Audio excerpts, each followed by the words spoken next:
Parle-t-on français ailleurs dans le monde? Oui, imagine, il y a 67 millions de Français et 274 millions de francophones, des personnes qui parlent français sans forcément être français. La langue française arrive à la 5e place mondiale derrière le chinois, l'anglais, l'espagnol, l'arabe et l'hindi. C'est aussi la 3e langue parlée par les hommes d'affaires dans le monde et la 4e langue utilisée sur Internet. C'est l'histoire qui explique cette influence. Par le passé, la France a conquis et colonisé de vastes territoires où l'on continue de parler le français. Et cette influence n'est pas prête de s'arrêter. En 2060, les francophones devraient être 445 millions de plus.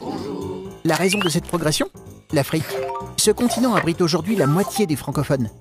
Or, selon les experts, les Africains seront bientôt 4 fois plus nombreux, multipliant le nombre de francophones. Le français deviendrait alors l'une des toutes premières langues parlées dans le monde. C'est une bonne nouvelle pour la France, car une langue ne sert pas seulement à communiquer, elle transmet aussi les valeurs et la culture du pays où elle est née. C'est également bon pour les affaires, car plus on parle le français dans un pays, plus on y vend de produits français.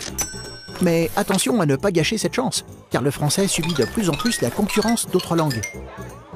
Alors, que faire? Développer l'apprentissage du français en ouvrant des écoles à l'étranger? Ou encore soutenir les médias francophones, qui font entendre notre langue partout dans le monde? Tu te poses des questions? Nous, on y répond.